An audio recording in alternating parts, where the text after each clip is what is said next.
Hello, I'm Jim Roberts. I'm host of Senior Living in Alexandria. This is a monthly program put on by Senior Services of Alexandria. It's geared to not just seniors, but seniors, family, friend, service providers, caregivers, those people in our community that would like to know more or have some information or are related to or deal with seniors. We try to present a variety of topics. I've got a very special treat for you today. The Executive Director of Senior Services of Alexandria, Mary Lee Anderson, a good friend and very active in senior services, is here today. She will tell us a little bit about what's going on at Senior Services in Alexandria, which we all want to know. But more than that, she's going to give us an update as a member of the Alexandria Commission on Aging and what they're up to. There's just all kinds of things that seniors are up to and are related to today. So Mary Lee, it's a pleasure to have you here. It's always nice to see you, Jim. Thank you. A lot of our viewers know this already, but can you give us just a little bit of overview of Senior Services of Alexandria? Sure. Senior Services has been around for 50 years. We're coming up on our big anniversary in May. We got our invitation. Good, look forward to good. It. The rest of you get there. March the 17th is our big gala, so we hope to see lots of people there, and I know that you and Beth will be there to celebrate with us. So we've been around for a long time. We're a well-established nonprofit in the city of Alexandria, and we try to provide services that help seniors stay in their homes safely and securely, and to let them lead active and busy lives as much as possible. So some of the main programs that people know about that we provide are our Meals on Wheels program, which is 365 days a year with over 350 volunteers that deliver 2 meals a day to seniors who need that type of nutrition delivered to them. We also have a DOT paratransit program, which provides low-cost taxi-based transportation for seniors. And then we have other kind of fun programs, our home grocery delivery program called Groceries to Go, Friendly Visitor program, which I know is one of your favorites. That's where we match socially isolated seniors with volunteers who come to see them once a week. And then everybody always loves our Animals program. Animals. Yes, it's a big favorite. We do that in partnership with the Animal Welfare League of Alexandria, providing free pet food to lower income seniors so that they can keep their furry companions, or actually I should say also feathered companions, because we deliver some bird food too, in addition to dog and cat food once a month, so that they can feed their animals and keep that very important connection and feeling of caring that is so wonderful with our animals in our lives. And then lastly, we have a very robust information and education program, and this TV show is part of that. We have a monthly speaker series, a Senior Law Day every year, senior information corners around town, and then our Senior Academy is now twice a year, where we introduce seniors to how our government works and how they can get involved. So we do a lot in the community and are very proud of it. Question on Senior Academy. How long does that, that's maybe relatively new and relatively lesser known. Well, we started it a couple of years ago every September. It's a 4-week program, and we've been doing, I think we just finished our 3rd year this last September, and it's been so successful we've now introduced a spring version. So this coming up this April, I'm sure we'll be talking about it next month, we will be having a 4-week program that is offered to up to 25 to 30 seniors. We have to cap it out at that amount. And they each week meet with different department heads of the city, as well as people who are running other nonprofits and senior services as well. And the goal is to let them know what programs the city provides, how the city works. They get to meet with the mayor and the city manager.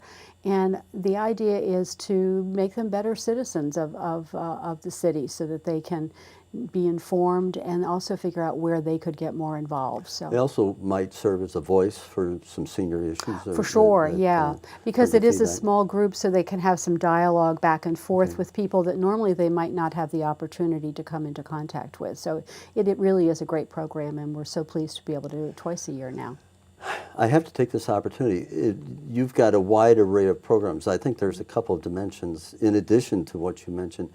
I think it's important to point out how well you collaborate with other like organizations. And as I've been working through this series of programs, that the number of both private providers and nonprofit organizations, so forth, I think is a very important dimension of what I think Senior Services accomplishes in the community. I would agree. We really try to provide a forum for other nonprofits to make people aware of why Alexandria is such a great place to be a senior. And we see ourselves as really a conduit to share that information so that other nonprofits and city agencies can get the word out to the community. So we've been very pleased with how successful we've been at that. It's good to be a senior, and it's a good place to be a senior. Absolutely, absolutely. I have to also ask, though, if you had a magic wand, unlimited resources and time and imagination, is there something that might be missing that you just love to do and haven't quite gotten to it yet? It's funny you should ask. We're actually working very hard on a new program it's expansion of our Meals on Wheels service. Oh.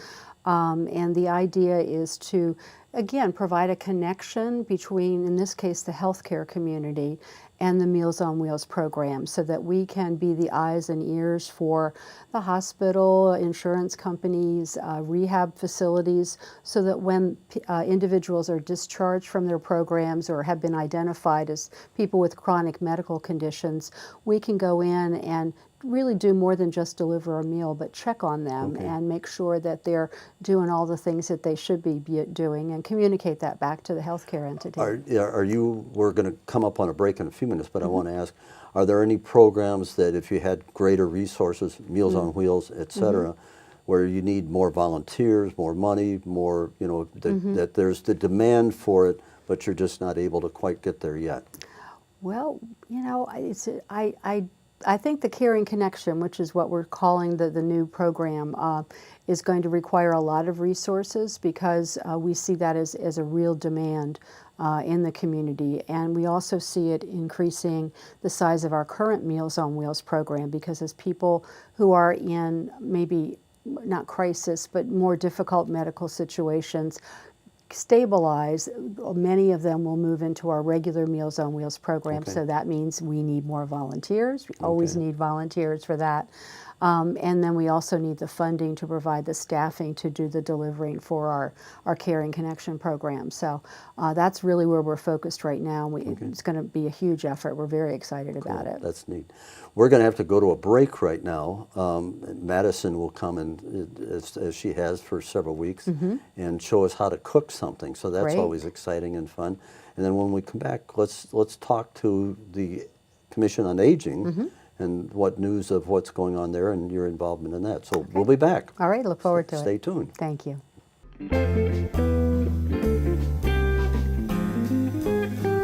Well, this is a special part of our show today.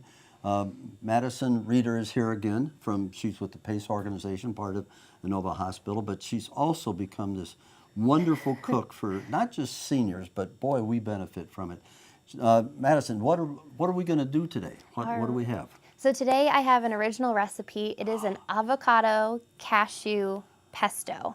So the beauty of this pesto is that a lot of times our pestos that we can buy in the stores or we make on our own are really high in fat and really high in calories. And this one cuts those calories in half. We talked before about healthy fat. Yes. Are we still in the healthy fat yes, department? We certainly are. Okay. And since it's March and we have St. Patrick's Day coming up and it's also National Nutrition Month, I thought that I would bring the healthy fats in for us to talk about again today. And it's green. And it's green, absolutely. So this will be a very easy, very simple one for us to make together. Did I hear you say this is an original recipe? It is, Is yes. this your second original recipe you've done on this show? It is, yes. We are very fortunate that this is going to be fun. Okay, Oh, seniors, thank you. Get ready. Get your pencils and papers handy, and Madison's going to make a avocado cashew pesto. That's exactly what it sounds like. All right. All right. What do we do first? Step one, of course, we need our avocados. So I just grabbed one from the grocery store and split it in half, and we're going to put the whole avocado in there. So the best way to get the avocado out of the skin is really to just take a spoon. It's that simple. And you just kind of go around the outside. And we're going to just scoop everything, all of our ingredients, right into our food processor. Okay. So this is also, as you know, I like a one-dish type of recipe because that means less dishes for everyone. Yep. So this all just goes right into the food processor. Okay. We're going to put the whole avocado, and avocado is a very healthy fat, and usually in pesto, like I said, we would use an olive oil, which is also a healthy fat, but it's a lot higher in calories. Okay. About a half cup of olive oil is about 300 to 500 calories, and an avocado is between 150 and 250 calories. So it's a lot less for the same amount of product, which is nice. And I can't help but say healthy fat at this point. Yes, All right. exactly. The next thing you what's know, next? I have to put a serving of vegetables in. So we're going to add about a cup of spinach to this, and it'll blend up really nicely with that avocado. So about a cup of spinach. We'll add a little bit more for good measure, right? Yeah, extra spinach never hurt. I- Popeye, for example. I agree. I All right. agree. The next thing, usually pesto is made with pine nuts, but I notice a lot of times at the grocery stores, they're really hard to come by and they're very expensive, and pine nuts are pretty low in fiber as well. So I'm going to use a different kind of nut. We're going to use cashews instead. Jumbo cashews. Yes, All right. jumbo cashews, and they're unsalted. They're just roasted cashews, and we're going to add about a half cup of those. All right. Cashews are really high in vitamin E and healthy fats, so we're all about the healthy fats for this recipe. There we go. So we're going to do about a half a cup of cashews. We'll just add them in right there. And I love recipes where you just kind of dump everything all in one bowl. It makes it very, very easy. Then, of course, really the star of a pesto is the basil. So I got some fresh basil here, and we're just going to, if you want to give me a hand, we're going to take off some of the leaves. You don't put the whole thing in there. Nope, you just want I to see. grab the leaves. I see. Oh, And these- we're going to put about a cup. Oh, that is so good. It smells so wonderful. There's nothing like fresh basil. And with a recipe like this, you really have to use fresh basil to give it Yeah, that flavor yeah. that it needs. So we'll Keep do, going? Yep, keep going. We're gonna do about a cup.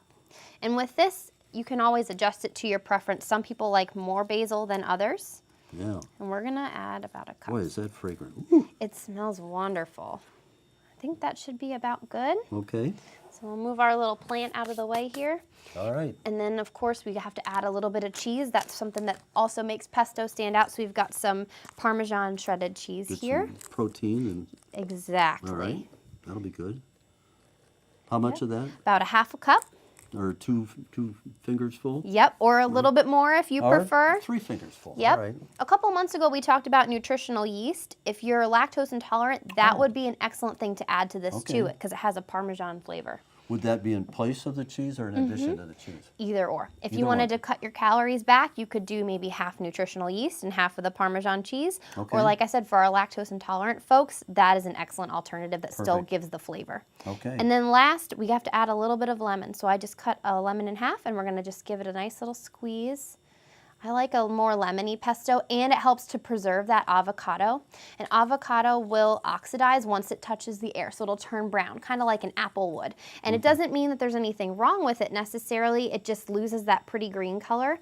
When you add an acid to it, it really retains that nice green color that we're going for here. So if you were storing it in the refrigerator, maybe put a little bit of lemon in with it? to keep it? Exactly. Okay. Same thing with guacamole, maybe? Exactly. Okay. Yep, that's All exactly right. right.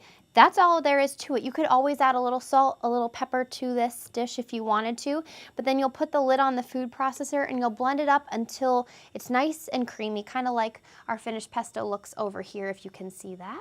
Pesto. Yes, exactly. Presto pesto. Yes, There we go. exactly. If it doesn't blend up very nicely for you in your food processor, you can always add a little bit of water. I think I ended up adding about a tablespoon of water to this mixture to make it a Get little to bit the more smooth. consistency. Okay. Yes, exactly. Would you like to give it a try? Well, I can't see why not. Why All don't we right. do that? Here, I'll make one for each of us. So what's great about pesto is it's very versatile. A lot of us think of it with pastas, but you can do it on toast for breakfast in the morning, as a spread for a sandwich, or on crackers for a nice little snack like this. Here you go. One for you. Thank you very much. This is a perfect National Nutrition Month snack. Lots of color Okay. here, lots of different vitamins and minerals, a serving of vegetables, and of course, our healthy fats. Okay. Let's give them a try. Cheers. All right, cheers.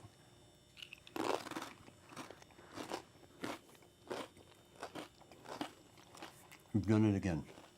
Thank you very much. Now, would this be an appetizer or? Could be an appetizer, a nice snack. It's a very well-rounded Oh, that'd snack. be healthy snack. That'd be good. Or like I said, you could do some pesto on some bread or some toast with some tomatoes on top and have that be your entire meal as well.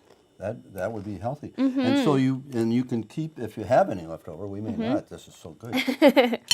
You can keep it in the refrigerator for some time. I would keep it in the refrigerator about, thank you very welcome. much, about 2 to 3 days at a max. Again, the color will change pretty quickly. But But you taste can would be all right. Yep, but the taste will be all right. And then you can keep it in the freezer for about a month. But again, that color will change, so keep that in mind. That's very refreshing. That'd be a good summer. I mean, you It could would. have it year round, but it's really a light, fresh, because of the fresh vegetables. So that's very good. Absolutely. Well, I'm glad you enjoy it. Thank you so much. How do you think these things up? I'm always hungry, so I always have to think of something new. Well, and plus you come on the show and with That's the original right. recipes. That's right. Now then this recipe will be available to the viewers? Absolutely, All yes. right, so try some of this. This is Avocado. pesto. Yes. Pesto. Yes, exactly. Cheers once again. Thank you. Oh.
Well, we're back after learning a little bit more about cooking and some good food. I want to bring in again Mary Lee Anderson. I'm privileged today. She's, as you know, Executive Director of Senior Services of Alexandria. But she's wearing a second hat today, and that is as a member of the Commission on Aging, City of Alexandria, and she's got some news of things that are going on there in addition to what she presented on Senior Services. So, Mary Lee, tell us about the Commission on Aging, your role in it, and some of the things that are going on, please. Okay, well, I've been privileged to serve on the Commission on Aging. I'm going into my 4th year now, I think. And it is, Alexandria has lots and lots of commissions and boards, and some of them are more active than others. And we like to think that the Commission on Aging is the very best. We have a strategic plan on aging that was approved by City Council going back to 2012. Okay. And it had all kinds of action items, and every month for many years we have referred back to that plan and said, are we doing what we said we would do, and are we making a difference the way we promised? And I'm happy to report that we've accomplished a lot of those objectives, but as that plan has come to an end, it's a 5-year plan and it's now 2018, we looked for other ways that we could extend that approach and find out what other goals the Commission should be trying to attain. And we were fortunate in that there's a global initiative that's been happening for several years that was initially spearheaded, or still is, by the World Health Organization over in Geneva. And they have set up a list of what they call domains or areas of interest that every city should be considering to make sure that they can qualify as being a livable community, is the term that's used.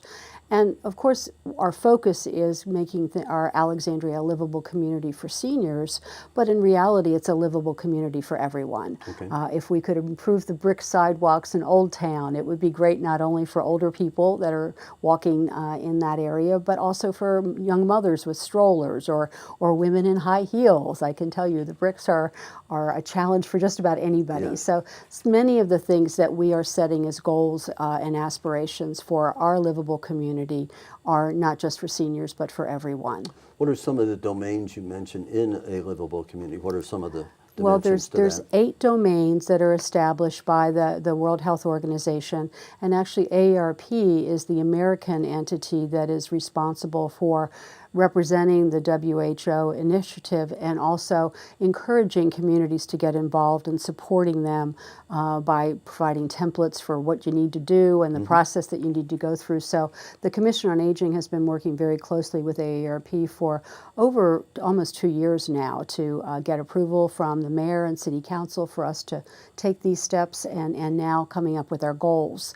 So some of the domains or areas of focus we have to look at outdoor areas and buildings. Are they accessible? Transportation, is there a wide variety of transportation means available in the city? And also, is it a pedestrian friendly city? Do we have lots of sidewalks that are well maintained and even in residential neighborhoods so that older residents can walk around and get to where they need to go? So transportation, housing's a big issue in every major municipal area. Of course, it's very expensive, but Alexandria works very hard and will continue to do so to make sure that there's affordable housing. So as residents get older, they can afford to stay here. So those are 3 of the initial domains. And then we look at things like diversity. We have a very diverse population, particularly in the west end of our city. And do they all know about the services and what's available to them, and making sure that we communicate. Okay. So communications is another big area. And then the area that I'm mostly concerned about, because I chair the committee for the commission, is the one that's related to civic engagement and employment.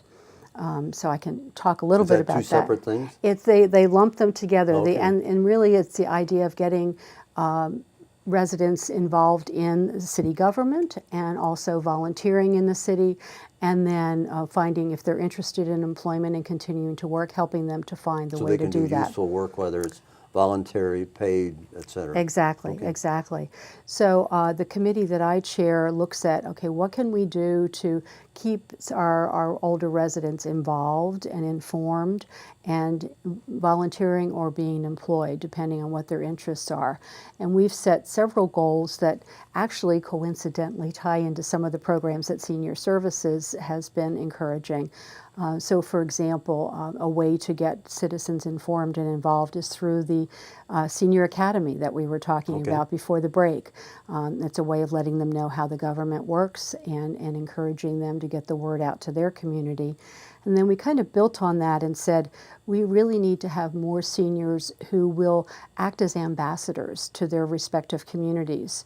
So we started, as Senior Services of Alexandria, with the encouragement of the Commission, a Senior Ambassador program last year. And so far we have 19 people who have been trained to share information with their community about the programs and services, but also to feed information back to us. I think you mentioned earlier when we were talking about the Senior Academy how important it is that it's a two-way street and that communications comes from the seniors as well as to them. So those are 2 of the programs that committee has been working with, and we see as ones that are natural extensions of the livable community goals. In the 8 domains, how would you rate progress? How's Alexandria doing against this plan? Right now what we're doing is we're establishing our goals for the next 3 years because the Livable Community Initiative is a 3-year program. And all of the committees that are involved with the various domains are working on establishing their goals, what's realistic, what's aspirational. And those goals are being drafted right now and reviewed and will be submitted to the mayor and city council for approval. The goal is in May or June, so the final draft will be at the end of March. And we are, as Senior Services, arranging for another opportunity for the community to comment on those goals at the SSA Speaker Series event on March the 21st. So I think you're getting the message that Senior Services of Alexandria really does work hand in hand to try and further the goals of the Commission on Aging. So are you saying you're content with progress across the board, or some areas are stronger than others, or how I think we've made great progress, particularly since the Strategic Plan on Aging was approved in 2012. But there's always more work to be done, particularly in the areas of transportation and housing. And also, it's been identified as a real need for employment assistance for older adults in the city. AARP sponsored a telephone survey in the city back last fall. and randomly called households who are identified with older residents and asked them, lots of questions about what their perception was of seniors in the city, but also, what they thought were big needs. And employment for seniors was identified as one of the key needs. So housing and employment were the two top areas to focus on. So was there also some expression of satisfaction of level of service and we enjoy this, it works well? Yes, I think people, Alexandria is a great place from a cultural perspective. We have such wonderful historic properties and all kinds of opportunities for people to get involved in different ways culturally and educationally. So I think people were very pleased with that. And also, the city as a whole, I think, is a very caring city and one that, tries to reach out to everyone. So I think there's an overall feeling of things are good, but we want to make them even better. We've run out of time. Oh, dear. But I do want to thank you for, one, the report card on how we're doing both at Senior Services and at the Commission. I think it's important to stay attuned to that. Many of us are not able day to day to keep up, and so hearing a report is really good news. And can only echo what you say. It's a caring community, and Senior Services is an important part of that. So thank you for coming in and giving us this news. Great. Appreciate Thank you it. for having me, Jim.